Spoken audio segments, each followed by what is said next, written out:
Welcome एक बार फिर से आप सभी का वैन अकेडमी में स्वागत है। चलिए स्टार्ट करते हैं फिजिक्स। और ये फिजिक्स का तीसरा वीडियो है जिसमें मैं आप लोगों को बताने वाला हूँ मोशन।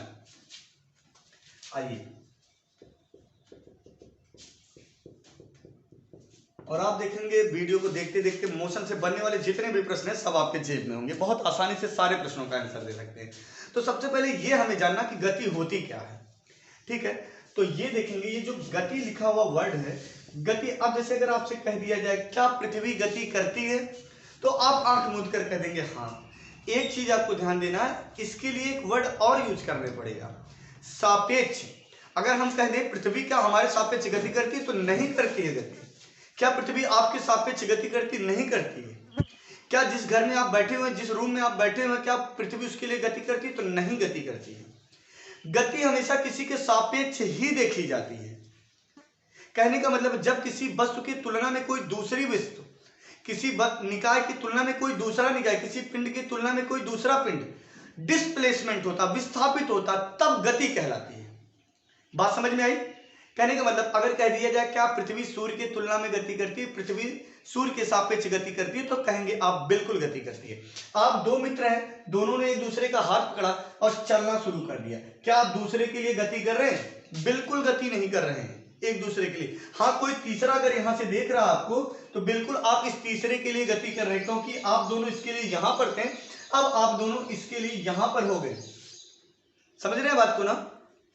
पहले इस पॉइंट पे थे आप दोनों, अब आप दोनों ने चलना शुरू कर दिया तो यहां पर पहुंच आए। तो आप दोनों एक दूसरे के लिए गति नहीं कर रहे हैं, लेकिन किसी तीसरे के लिए आप गति कर रहे हैं। बात समझ में आई गति क्या होती है? तो इस प्रकार अगर मैं आपसे कह दूं आप और आपके मित्र साथ में चल रहे हैं, तो क्या आप एक दूसरे के लिए गति कर रहे हैं? तो आपका जवाब होगा नहीं।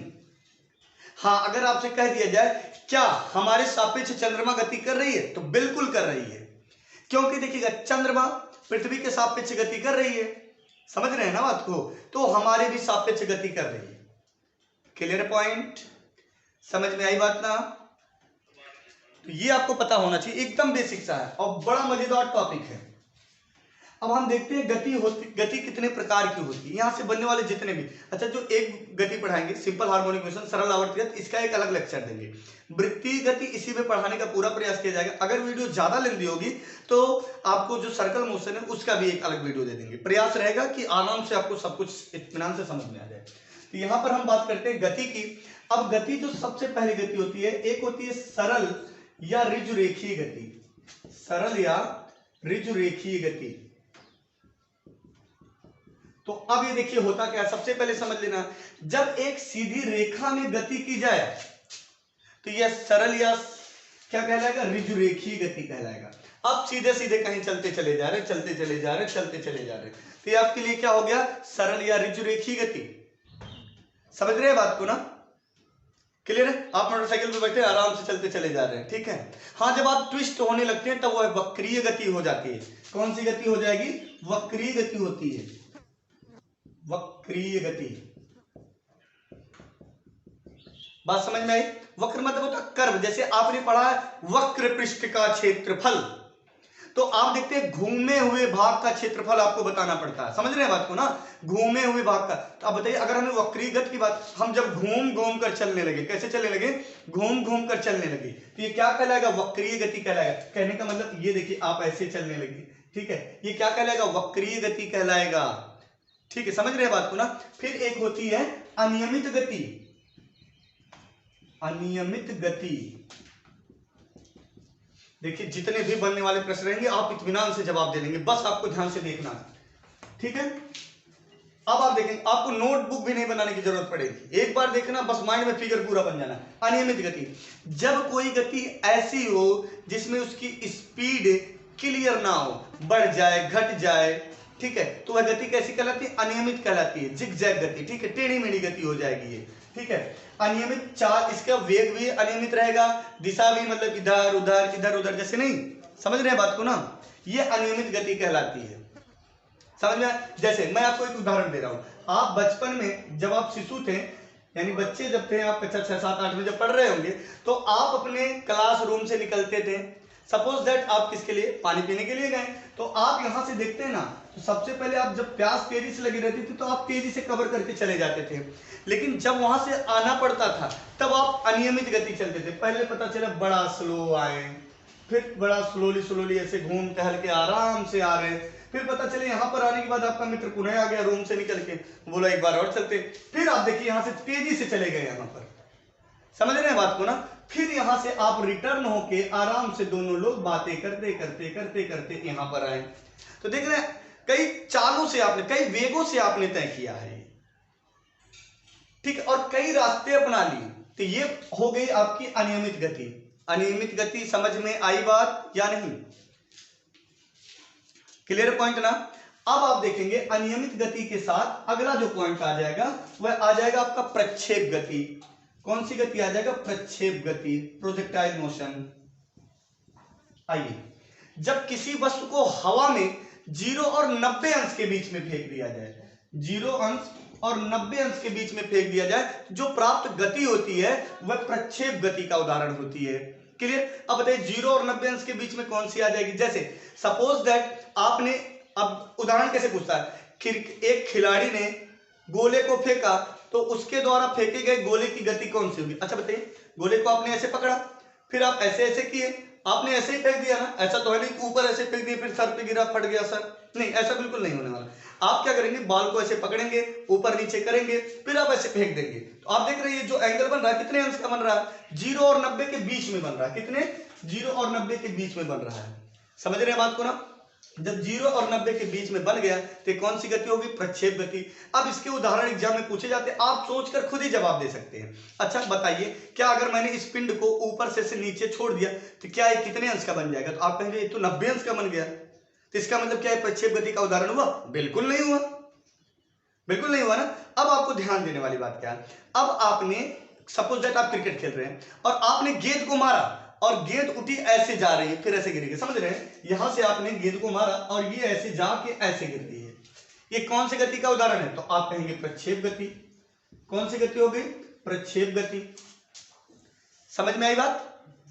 क्लियर है? अच्छा देखिए, यहां पर एक टंकी है, अब टंकी में छिद्र है, तल से ऊपर किसी भाग पर छिद्र है, तो यहां से जब पानी निकलेगा तो एक बात बताइए, अब ये पॉइंट कैसी गति बनकर तैयार होगा? तो आपका जवाब हो जाएगा यह भी प्रक्षेप गति बनकर तैयार होगा। ठीक है, क्योंकि ये जो एंगल बन रहा है ना, ये 0 और 90 के बीच में बन रहा है। अब आप यहीं से हमेशा नहीं लेंगे, समझ रहे हैं बात को ना। यहां से आप देखेंगे तो ये कितने अंश का बन जाएगा? 0 और 90 के बीच में रहेगा, ये प्रक्षेप गति का उदाहरण हो गया। क्लियर है?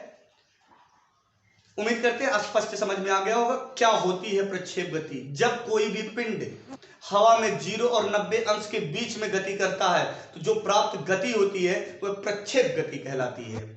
क्लियर है? उम्मीद करते हैं कोई भी एग्जांपल आप समझ के तुरंत आंसर दे देंगे, और जैसा भी रहे आप कमेंट करेंगे। अब प्रक्षेप गति के बाद एक आती है आवर्त गति। इसमें बहुत से बच्चे गलत करते हैं, लेकिन आज के बाद गलती होने की संभावना समाप्त है। ठीक है, आइए, ठीक है, तो यहां पर हम बात करते हैं कौन सी गति की भैया? आवर्त गति। आवर्त, ठीक है, चलिए, तो आवर्त गति आपको बताया जा रहा है। तो आवर्त गति होती क्या? सबसे पहली बात, आवर्त गति जब कोई भी पिंड या कोई भी कण, ठीक है, एक नियत समय अंतराल में, एक निश्चित समय अंतराल में बार बार अपनी गति को दोहराए, बार बार अपनी गति को दोहराए, जो गति होती है वह आवर्त गति होती है। पहली बात, जैसे ही आपने देखा झूले की गति, कौन सी गति बाबू? झूले की गति, झूले की गति, ये हो गया झूले की गति। अब आपके माइंड में आएगा कौन सा झूला? कोई भी झूला हो, वो ऐसे चलने वाला रहे, आपके माइंड में भी वो वृत्तीय गति आएगा।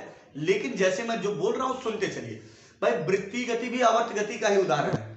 पहले सुनिएगा, तो ये आवर्त गति क्या हो गया?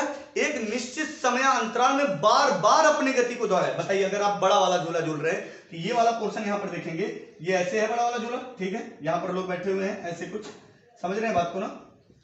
अब देखिएगा, जब ये गति करेगा एक निश्चित समय अंतराल में बार बार दोहराता रहेगा, अपने आप को दोहराएगा, समझ रहे हैं ना, बार बार, और जो अंतराल रहेगा समय का वो निश्चित समय अंतराल रहेगा।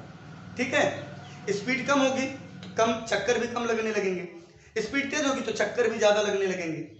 समझ रहे हैं बात को ना। ये जो झूले की गति हुई कौन सी हो गई भैया?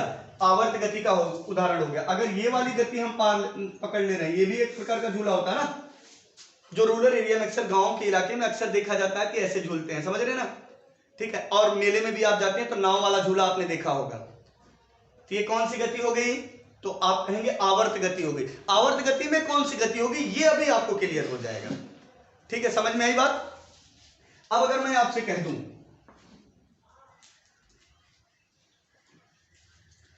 आपसे मैं कह दूं पेंडुलम की गति कैसी गति है, पेंडुलम की गति, तो आपके माइंड में तुरंत आता है दोलन की गति। बिल्कुल सही है, लेकिन अगर दोलन विकल्प में नहीं देगा ना तो आपको रखेगा प्रक्षेप, आवर्ती, क्योंकि आवर्त गति का ही भाग होता है दोलन और वृत्तीय गति। अब उम्मीद करते हैं आपको क्लियर हुआ होगा, जैसे पेंडुलम की गति, ठीक है। अब इन उदाहरणों को मैं हटा के, अभी कई उदाहरण आपको दे रहे हैं, पहले मैं आपको 2 पॉइंट और समझाऊंगा। ये जो आवर्त गति है बाबू, आवर्त गति 2 प्रकार की होती है, ठीक है। नंबर 1 क्या है? तो आपका हो जाएगा दोलन या कंपनी गति, दोलन या कंपनी गति, कंपनी गति। अच्छा, दोलन या कंपनी लिखा गया है, या तो दोलन रहेगी या तो कंपनी रहेगी, दोनों में से कोई एक रहेगी, इसको ध्यान दीजिएगा। जैसे आपने स्प्रिंग को खींचा, स्प्रिंग को ऐसे खींचा, सपोज दैट देखेंगे ये पॉइंट था और ऐसे इस पे स्प्रिंग लगी हुई है, ठीक है, आपने इसको खींचा, तो ये जो प्राप्त होगा ना ऐसे ऐसे ऐसे ऐसे ऐसे, तो ये आवर्त गति का ही उदाहरण होगा। साथ में कंपन कर रही है तो इसको हम कहेंगे कंपनी गति। समझ रहे हैं बात को ना। अब दूसरा पॉइंट आपको देखना है, अगर हम कह दें दोलन या कंपनी गति पहला टाइप हो गया, तो दूसरा क्या हो जाएगा? तो आप कहेंगे वृत्ति या घूर्णन गति, वृत्ति या घूर्णन गति, या आप नहीं बोलेंगे घूर्णन गति। ये एक क्लियर पॉइंट ना। अब देखेंगे अगर आपसे पूछे आवर्त गति, ठीक है, तो इसको 2 भागों में बांटा गया, लेकिन आवर्त गति किसी भी प्रकार की गति तैयार कर सकती है, वह एक सरल रेखीय गति भी तैयार कर सकती है, ठीक है। कैसे? आइए मैं दोलन गति से आपको समझाता हूं। सबसे पहले आप देखेंगे दोलन गति क्या होता है, जब कोई भी पिंड एक निश्चित बिंदु को बार बार अपना पथ दोहराता रहता है, ठीक है, एक निश्चित समयांतराल में बार बार अपने पथ को दोहराता रहता है, तो जो प्राप्त गति होती है वह कौन सी गति कहलाती है? दोलन गति कहलाएगी। समझ रहे हैं? पिंड यहां से यहां तक पहुंचने में, पुनः यहां से यहां तक पहुंचने में, या एक यहां से समय ले लेते हैं, एक चक्कर पूरा लगाने में जो निश्चित समय अंतराल रहेगा वह सदैव बराबर ही रहेगा। तो यह कौन सी गति का उदाहरण हो गया? तो आप कहेंगे दोलन गति का। कौन सी गति का उदाहरण हो गया? दोलन गति का उदाहरण हो गया। समझ रहे हैं बात को ना। अब दोलन गति में आप देखते हैं जो पेंडुलम, पेंडुलम घड़ी होती है, पेंडुलम वाली घड़ी, जैसे ही 1 बजा टन टन शुरू, 12 बजा टन टन शुरू, समझ रहे हैं ना, पेंडुलम वाली घड़ी या पेंडुलम घड़ी, समझ रहे हैं बात को ना। तो आप देखते हैं घरों में आपके लगी होगी ऐसे, जैसे ही आया। अच्छा, कभी कभी देखिए जब ये दूरी बहुत ज्यादा दूरी ना तय करे तो जानते हैं ये आवर्त गति तो है, लेकिन इसका जो ये पथ होता है ना एक सरल रेखीय बन के तैयार हो जाता है। बात मेरी समझ रहे हैं ना। पता चले ये पिंड यहां से यहां तक आए और यहां से यहां तक ये डोर लेके आ रहा है, तो ये जो गति बन के तैयार होती है ना एक सरल रेखीय भी बन के तैयार हो जाती है। तो पेंडुलम के साथ साथ एक सरल रेखीय गति हो जाती है। समझ रहे हैं? दोलन के साथ साथ कैसी गति बन जाएगी? सरल रेखीय गति बन जाती है। समझ रहे हैं ना? क्लियर पॉइंट ना। तो अब मैं आपको बताऊंगा कि उदाहरण कौन कौन से हैं दोलन या कंपनी गति के, क्योंकि सबसे ज्यादा यही आपसे पूछे जाएंगे। तो पेंडुलम पहला उदाहरण, नाव वाला झूला दूसरा उदाहरण, दोलन वाली की पेंडुलम, पेंडुलम घड़ी या पेंडुलम। नंबर 2 नाव वाला झूला, नाव वाला झूला। समझ में आ रही बात का? क्लियर है। अब अगर मैं यहीं पे आपको कहूं कि वृत्ति या घूर्णन गति, वृत्ति या घूर्णन गति, तो अब आप देखेंगे किसी भी पिंड को, देखेंगे एक पॉइंट बनाया हमने, किसी भी बिंदु से निश्चित दूरी पर, निश्चित दूरी पर यानी समान दूरी पर, समान दूरी पर जो, पुनः एक बार रिपीट कर रहा हूं, कोई भी पिंड जब किसी भी केंद्र से एक निश्चित दूरी पर अर्थात समान दूरी पर गति करता है तो जो गति प्राप्त होती है वह वृत्तीय गति कहलाती है। इसका उदाहरण मैंने आपको पहले ही बता दिया, कौन सा भैया? झूला बड़ा वाला।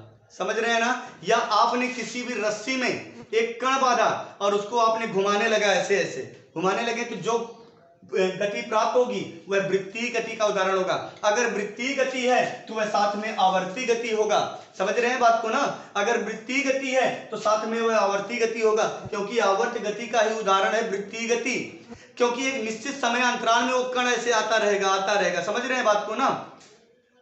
क्लियर पॉइंट ना? अब कोई चीज अपने अक्ष पे घूम लेती है, कोई चीज अपने अक्ष पे घूमने लगती है। जैसे आप ऐसे खड़े हैं, ऐसे नाचने लगे, ये जो गति कहलाएगी ये घूर्णन गति कहलाएगी। क्या कहलाएगी? घूर्णन गति। जैसे पृथ्वी है अपने अक्ष पे घूम रही है, जिसको हम दैनिक गति कहते हैं। अपने अक्ष पे घूमने के कारण ही दिन रात होता है। जैसे देखिएगा ये वाला पोर्शन, यहाँ से लाइट आ रही है, यहाँ से लाइट आ रही है, तो ये साफ साफ दिखाई दे रहा चेहरा। जैसे ही देखेंगे इधर घूमेंगे, इधर इतना क्लीन नहीं दिखाई देगा इधर वालों को। समझ रहे हैं बात को ना? जैसे कोई इधर है, समझ रहे हैं बात को ना? क्लियर है ना? तो ये गति कहलाती है घूर्णन गति। ठीक है। अब कोई जैसे सपोज दैट ये ऐसे मार्कर है, ये मेरी परिक्रमा करने लगा, ये ऐसे ऐसे निश्चित दूरी पर, तो ये वृत्तीय गति का उदाहरण हो जाएगा। किसका? वृत्तीय गति का उदाहरण हो जाएगा। अगर कह दिया जाए कि मैं, अब देखिएगा ये अपने अक्ष पे ऐसे घूमने लगा, सपोज दैट ऐसे अपने, तो ये गति कौन सी कहलाएगी? घूर्णन गति कहलाएगी। जैसे अपने आप से ऐसे घूम गया मैं, ये घूर्णन गति हो गई। तो घूर्णन गति किसका उदाहरण है? तो आपका जवाब हो जाएगा आवर्ती गति का। इसका मतलब यह भी कौन सी गति होगी? घूर्णन गति, आवर्त गति। अब आइए एग्जांपल हम लिखते हैं वृत्तीय गति का। तो सबसे पहले आप झूला लिख लेंगे, फिर रस्सी में बांधकर कोई भी पिंड को नचाने से प्राप्त गति। समझ रहे हैं ना? रस्सी में बांधकर नचाने से प्राप्त गति। नचाने से क्या बांधकर? कोई भी पिंड। समझ रहे हैं? पिंड लिख दे रहे हैं, कोई भी पिंड से प्राप्त गति। समझ रहे हैं? रस्सी को बांध दिए किसी में भी, या एक ईंटे के टुकड़े में या किसी चीज में, फिर उसको आप नचाने लगे। समझ रहे हैं बात को ना? अब दूसरा पॉइंट आपके माइंड में आना चाहिए। दूसरा क्या? अगर मैं आपसे कह दूं लट्टू की गति कैसी गति करता है, तो आप कहेंगे आवर्त गति का उदाहरण। हम पूछेंगे कहां है, तो फिर आप कहेंगे भैया क्योंकि ये एक निश्चित, देखेंगे निश्चित समय में अपने स्थान पर घूमता रहता, तेजी से घूमता रहेगा। समझ रहे हैं बात को ना? तो कौन सी गति हो जाएगी? घूर्णन गति। अब घूर्णन गति है तो आवर्त गति होगी। क्लियर है? बात समझ में आई ना? उम्मीद करते हैं कोई भी प्रश्न यहां से पूछ लेगा आप लोग बता लेंगे। अब हम बात करेंगे बाबू, अब हम बात करेंगे ऊर्ध्व गति की। किसकी बात करेंगे? ऊर्ध्व गति की। आइए बहुत आराम से बता लेंगे यार, ऊर्ध्व गति है ही क्या। ये देखिए पहले हम बात करते हैं ऊर्ध्व गति। अब देखेंगे ऊर्ध्व गति क्या होती है। जब किसी भी पिंड को स्वतंत्रता पूर्वक छोड़ दिया जाए, जब किसी पिंड को ऊपर से स्वतंत्रता पूर्वक छोड़ दिया जाए तो नीचे से 90 अंश का कोण बना लेगी।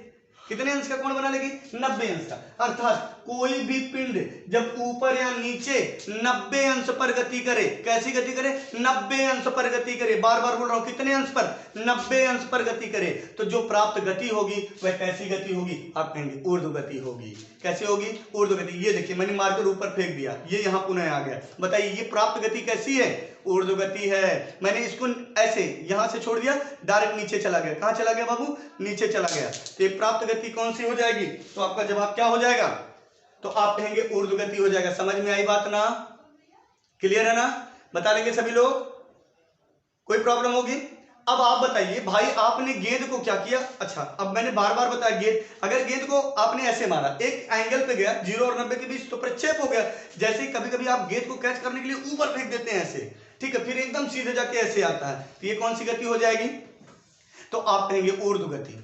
अच्छा बताइए, अगर हमें गोला फेंकना रहे, हम ऊर्ध्व गति से फेंक देता, भैया खुद का सर फोड़ लेंगे। समझ रहे हैं बात को ना? तो इसलिए उसे कौन से प्रक्षेप गति में गोले को फेंका जाता है। Clear point? जल्दी बोलेंगे, ठीक है ना? ऊर्ध्व गति उम्मीद करते हैं आपको समझ में आ गया होगा। तो स्वतंत्रता पूर्वक छोड़े गए पिंड की गति कैसी होगी? स्वतंत्रता पूर्वक छोड़े गए पिंड की गति, स्वतंत्रता पूर्वक ऊपर से नीचे छोड़े गए पिंड की गति। आप देखिए छत पे बैठे अपने, आपने ऐसे कोई कण छोड़ दिया, तो ये जो बन के तैयार होगा ना, आप देखेंगे वो जमीन से, देखिए यहां से आपने छोड़ा और यहां पर ये पिंड आया, ये जमीन से यहां से जो एंगल बनेगा कितना अंश का बन जाएगा? 90 अंश का बन जाएगा। 90 अंश का बना भैया, साफ साफ क्या हो गया? ऊर्ध्व गति। बोल लो समझ में आया? समझ में आया हो तो शेयर करना ना भूलें, ठीक है? समझ में आई बात? अब देखिएगा अब इसके बाद मैं आपको वृत्तीय गति के बारे में सारी चीजें बताऊंगा, लेकिन इस वीडियो को यहीं तक रखा जाएगा। बेस्ट ऑफ लक, हंसते रहिए, मुस्कुराते रहिए, स्वस्थ रहिए आप।